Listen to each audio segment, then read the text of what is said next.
पाकिस्तान मुर्दाबाद, पाकिस्तान मुर्दाबाद, भारत जिंदाबाद। अगर किसी दिन आपको यह पता चले कि इस्लाम के पतन की तारीख खुद मोहम्मद ने बताई थी, वो भी अपने मुंह से, तो क्या आप चुप बैठ पाएंगे? ये सिर्फ एक दावा नहीं, एक चेतावनी है जो सदियों से दबी रही, क्योंकि सच से बड़ा कोई खतरा नहीं होता। आज का वीडियो आपको उसी खौफनाक सच से मिलवाने जा रहा है जो इतिहास ने छिपाया और मजहब ने मिटा दिया। अब जरा आंखें बंद करके सोचिए, एक मजहब जो पूरी दुनिया को जीतने निकला था, अगर उसी के पैगंबर ये कहें कि एक दिन ये मजहब अपने घर में सिमट जाएगा, तो क्या ये मजाक है या फिर कयामत की दस्तक? इस वीडियो में हम दिखाएंगे आपको वो हदीस, वो भविष्यवाणियां, वो श्लोक जो सीधे उस पल की ओर इशारा कर रहे हैं जब इस्लाम सिर्फ नाम भर रह जाएगा। हर लाइन आपको झकझोरेगी, हर क्लिप आपको सोचने पर मजबूर करेगी कि क्या हम आज उस भविष्य का हिस्सा हैं जिसकी भविष्यवाणी सदियों पहले हो चुकी थी।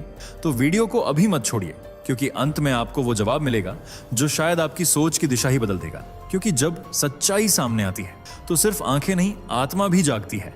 आपने अब तक इस्लाम को क्या समझा था? एक शांति का धर्म, एक अल्लाह का रास्ता, या एक उम्मत की एकता का सपना? अब रुकिए और एक सवाल खुद से कीजिए, अगर सब कुछ इतना शांतिपूर्ण होता तो पैगंबर के मुंह से निकलने वाली सबसे डरावनी बात, मेरी उम्मत 73 फिरकों में बंटेगी और उनमें से सिर्फ एक ही जन्नत जाएगा, बाकी सब जहन्नुम में, क्या इसका कोई मतलब होता? ये कौन सा प्यार है जिसमें 72 फिरकों को नर्क का टिकट मिला है? और अगर यही मोहब्बत का मजहब है तो नफरत किसे कहेंगे? आज शिया सुन्नी की लड़ाई हो या सूफियों की हत्या, हर दीवार पर एक ही खून है, मुसलमान का ही। अब बताइए, अगर मोहम्मद ने खुद कह दिया कि सिर्फ एक फिरका ही सही होगा, तो आज के 73 फिरकों में कौन सा सही है? और सबसे बड़ा सवाल, अगर आप गलत फिरके में हैं तो क्या आपकी पूरी जिंदगी एक झूठ के नाम पर कुर्बान नहीं हो रही? अब आप तय करें, धर्म को बचाना है या सिर्फ उसके नाम पर चलते रहना है? चलिए फटाफट कमेंट बॉक्स में हर सनातनी भाई बहन अपनी हाजिरी लगाओ। जय श्री राम, हर हर महादेव, या फिर अपने नाम के साथ शहर गांव का नाम लिखो, ताकि हमें पता चले ये वीडियो भारत के किन किन कोनों तक पहुंच रही है। अगर वीडियो थोड़ा भी अच्छा लगे तो इसे लाइक जरूर करो, ताकि ये संदेश और ज्यादा लोगों तक पहुंचे। और हाँ, अगर अभी तक फैक्ट मंत्रा को सब्सक्राइब नहीं किया है तो तुरंत कर लो, क्योंकि भारत का एकमात्र ऐसा चैनल है जो सनातन धर्म की आवाज को दमदार तरीके से उठा रहा है। चलिए अब वीडियो में आगे बढ़ते हैं। अगर मैं आपसे कहूं कि इस्लाम का अंत कब और कैसे होगा, ये बात खुद मोहम्मद ने अपने मुंह से कही थी, तो क्या आप यकीन करेंगे? रुको, ये सिर्फ एक सनसनीखेज दावा नहीं है, ये उस ज्वालामुखी की पहली दरार है जो सदियों से धर्म, इतिहास और विश्वास के नीचे सुलग रहा है और अब फटने वाला है। क्या आपने कभी सोचा है कि कोई धर्म अपने ही पैगंबर के शब्दों से क्यों कांप उठे? क्या होता है जब वो इंसान जिसने करोड़ों को राह दिखाई खुद उस रास्ते की आखिरी मंजिल तबाही बताता है? आज आप जो जानने वाले हैं वो ना किसी मौलवी ने बताया, ना किसी टीवी डिबेट में खुला। ये वो सच है जो किताबों में छुपाया गया, जुबानों से मिटा दिया गया और दिमागों से बाहर कर दिया गया। लेकिन आज सब कुछ सामने आएगा, एक एक कर हदीसों के हवाले, धार्मिक ग्रंथों की गवाही और वो भविष्यवाणियां जो आज की दुनिया में सच बनकर हमारे सामने खड़ी हैं। तो आंखें मत झपकाना, वीडियो बंद मत करना, क्योंकि अब जो दिखेगा वो सिर्फ इस्लाम की कहानी नहीं, बल्कि उस धमाके की आहट है जो सदियों से रोका गया था। अब सवाल ये है, क्या आप इस सच्चाई को जानने के लिए तैयार हैं? इतिहास सिर्फ वो नहीं होता जो किताबों में लिखा हो, असली इतिहास वो होता है जिसे जानबूझकर मिटाया गया हो। इस्लाम के भीतर की दरारें, वो फूट जो इसकी नींव के साथ ही पैदा हुई, उन्हें इतने सालों तक क्यों छुपाया गया? क्यों हर उस हदीस को दबा दिया गया जो मोहम्मद के मुंह से निकले उस अंधकार की चेतावनी देती थी? क्यों आज भी मुस्लिम समाज को यह नहीं बताया जाता कि उनके धर्म के संस्थापक ने खुद उस पतन की भविष्यवाणी की थी जिसकी परछाई आज चारों ओर फैल चुकी हैं? क्यों इतिहासकारों ने उन ग्रंथों को कोनों में धकेल दिया जिनमें इस्लाम के अंत की पटकथा दर्ज थी? क्यों वो किताबें सार्वजनिक नहीं होती जिनमें लिखा है इस्लाम की उम्मत टूटेगी, आपस में लड़ेगी और फिर एक दिन सिमट कर 2 शहरों में कैद हो जाएगी? ये चुप्पी संयोग नहीं है, ये रणनीति है। यह इतिहास सिर्फ शब्दों में नहीं, खून में लिखा गया है। बद्र की मिट्टी में, करबला की रेत में और हर उस देश की धरती में जहां मुसलमानों ने मुसलमानों का खून बहाया। अब समय है उन पन्नों को पलटने का जो कभी जानबूझकर सिल दिए गए थे। अब वो इतिहास बोलेगा जो सदी दर सदी सिर्फ सुना गया, समझा नहीं गया। एक हदीस है जो इस्लाम की सबसे डरावनी भविष्यवाणी बन चुकी है। तफ्तरिकु उम्मती अला 73 फिरका कुल्लुहुम फिना नार इल्ला वाहिद, मेरी उम्मत 73 फिरकों में बंटेगी, उनमें से सभी नर्क में जाएंगे केवल एक को छोड़कर। यह कोई आलोचक का बयान नहीं है, ये हदीस दर्ज है अबू दाऊद में, जिल्द 3, किताब 40, हदीस नंबर 440। अब जरा ठहरिए और सोचिए, क्या ये सिर्फ एक कल्पना थी या हम आज उस भविष्यवाणी को जी रहे हैं? आज इस्लाम में कितने फिरके हैं? शिया, सुन्नी, वहाबी, देवबंदी, बरेलवी, सूफी, अहले हदीस, इस्माइली और ना जाने कितने। हर कोई अपने को सच्चा मुसलमान बताता है, बाकी सबको गुमराह कहता है। हर मस्जिद में अलग मत, हर मौलवी की अलग व्याख्या। और जो एक दूसरे को काफिर कहते हैं वो कैसे एक उम्मत हो सकते हैं? क्या यह वही चेतावनी नहीं है जिसे मोहम्मद ने सैकड़ों साल पहले दे दी थी? क्या यह सब कुछ उस एक हदीस का सच नहीं बन चुका है? और अब सोचिए, अगर 73 में से सिर्फ एक फिरका सही है तो बाकी 72 क्या हैं? क्या वो सब नर्क के रास्ते पर हैं? और अगर वो हैं तो क्या इस्लाम अपने पतन की ओर नहीं बढ़ रहा? ये हदीस सिर्फ भविष्यवाणी नहीं, ये धर्म के भविष्य की सबसे बड़ी चेतावनी है।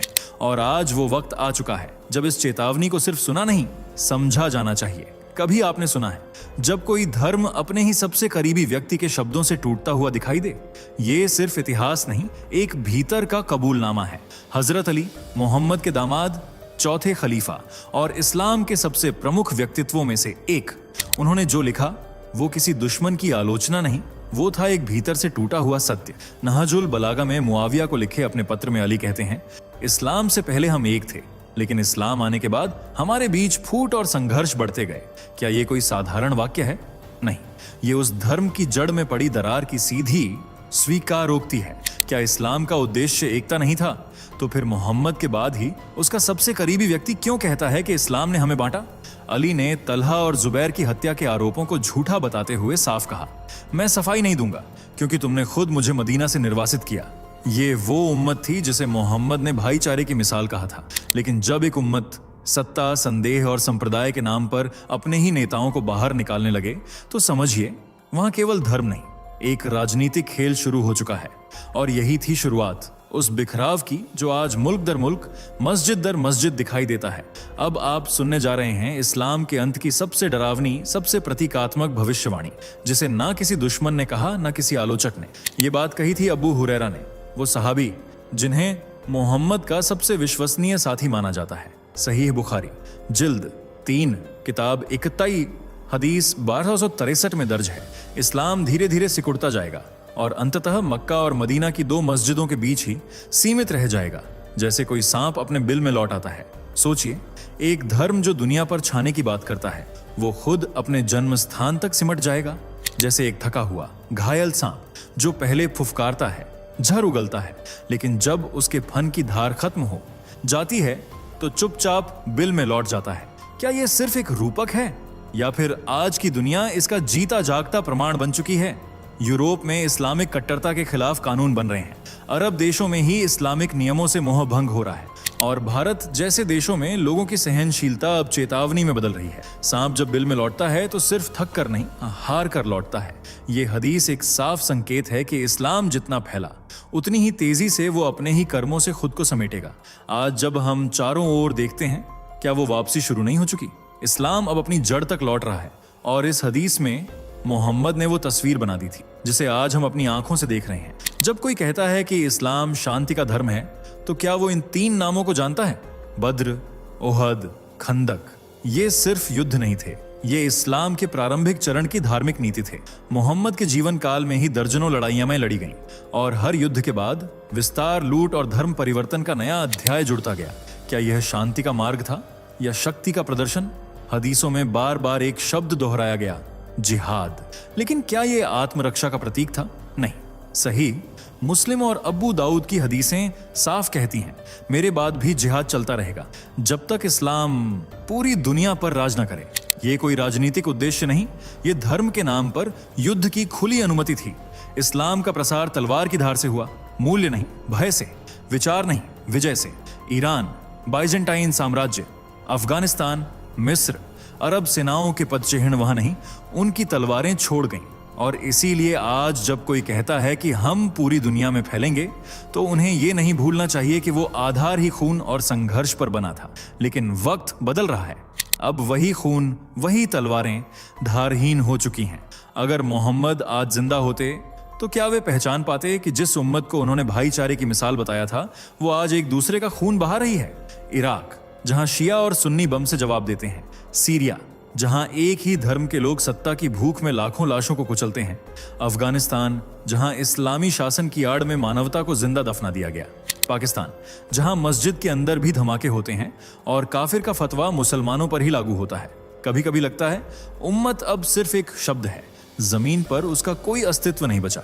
इस्लामी कट्टरता अब धर्म के भीतर ही विस्फोट कर रही है। हर फिरका, हर संगठन, हर मौलवी अपने ही मजहब का नया चेहरा बना रहे हैं। कोई कहता है ये सही इस्लाम है, तो कोई कहता है वो सब गुमराह हैं। क्या मोहम्मद ने इसी उम्मत की कल्पना की थी, या फिर उन्होंने वो देखा था जो आज हम देख रहे हैं? ये वो घाव हैं जो किसी बाहरी ने नहीं दिए, ये तो खुद अपने लोगों ने खुद को दिए हैं। और जब कोई धर्म अपने ही लोगों से लड़ने लगे तो समझिए वो अपने अंत की ओर चल पड़ा है। सनातन धर्म केवल दर्शन नहीं, वह कालचक्र की भविष्यवाणी है, और इसी कालचक्र में छुपी है वो चेतावनी जो हजारों साल पहले दी गई थी। भविष्य पुराण महर्षि वेदव्यास द्वारा रचित वह ग्रंथ जिसमें सिर्फ देवताओं की कथाएं नहीं बल्कि वो घटनाएं दर्ज हैं जो आज घट रही हैं। अब सुनिए वो श्लोक जो इस्लाम के बारे में भविष्यवाणी करता है। पैशाच धर्मश्च भविष्यति लोके मोहम्मदो नाम म्लेच्छाचार्य रेगिस्तानात उत्पन्नो शस्त्रधारी मूर्धना श्मश्रुधारी। हिंदी अनुवाद, भविष्य में एक पैशाच धर्म उत्पन्न होगा जिसका संस्थापक मोहम्मद नामक म्लेच्छ आचार्य होगा। वह रेगिस्तान से प्रकट होगा, शस्त्रधारी होगा, सिर पर छोटी नहीं होगी और दाढ़ी रखेगा। क्या ये लक्षण आपको किसी धर्म की याद दिलाते हैं? सुन्नत, शस्त्र धारण, मूर्ति पूजा का निषेध, मूंछों का न रहना, क्या ये सब इस्लाम की पहचान नहीं है? और यही नहीं, भविष्य पुराण के अन्य अध्यायों में लिखा है कि यह धर्म एक समय तेजी से फैलेगा लेकिन अंततः अपने ही आंतरिक विभाजनों के कारण समाप्त हो जाएगा। विग्रह संकुलोयम धर्मो स्वजनघातकः सदा अंते गच्छति रेगस्थानम निहस्वर पतितो धराम। हिंदी अर्थ, यह धर्म अपने ही लोगों के बीच संघर्षों में फंसेगा, स्वजन हिंसा इसका मूल बन जाएगी और अंत में यह वापस अपने रेगिस्तान की ओर लौट जाएगा, मौन, शक्तिहीन और पतित। क्या यह वही सांप का बिल नहीं जिसकी हदीसों में चर्चा हुई? यह भविष्यवाणी सिर्फ शब्द नहीं, ये वो वैदिक दृष्टि है जिसने आज की सच्चाई को हजारों वर्ष पूर्व देख लिया था। अब बताइए, जब हमारे ऋषियों ने पहले ही बता दिया था तो क्या अब हमें सिर्फ सुनना है या समझकर जागना भी है? कलयुग वो युग जिसमें धर्म का केवल एक चरण शेष रह जाएगा और वह भी कांपता हुआ। लहूलुहान सत्य से विलग श्रीमद् भागवत गीता और भागवत पुराण में स्पष्ट चेतावनी दी गई है कि कलयुग में धर्म विकृत हो जाएगा और नैतिकता का स्थान लोभ, छल और आक्रोश ले लेंगे। धर्मो ही तेषां बलमित्यन्य था कलौ युगे लज्जाहीना सन्ति। हिंदी अनुवाद, कलयुग में लोग धर्म को बल का साधन मानेंगे और लज्जा जैसे गुण दुर्लभ हो जाएंगे। अब जरा देखिए आज के हालात। क्या धार्मिक आतंकवाद धर्म का रूप नहीं बना लिया गया है? क्या जिहाद, फतवा, दंगा ये धर्म की रक्षा है या बल के नाम पर विनाश? क्या ये वही युग नहीं है जिसकी भविष्यवाणी गीता में की गई थी? इस्लामी कट्टरता, अंधभक्ति और सत्ता के लिए हो रही हत्याएं, इन सब के पीछे क्या धर्म का नाम नहीं लिखा है?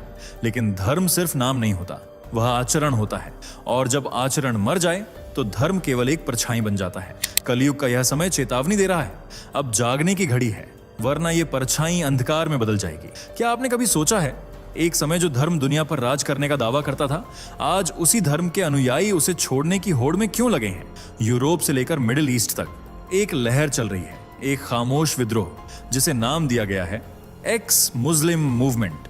हर साल लाखों मुसलमान धर्म छोड़ रहे हैं क्योंकि उन्हें अब सवालों के जवाब नहीं मिलती है तो बस डर, खामोशी और फतवे। अरब देशों में अब लोग खुलकर कहते हैं हमें अब इस धर्म से मोह नहीं रहा।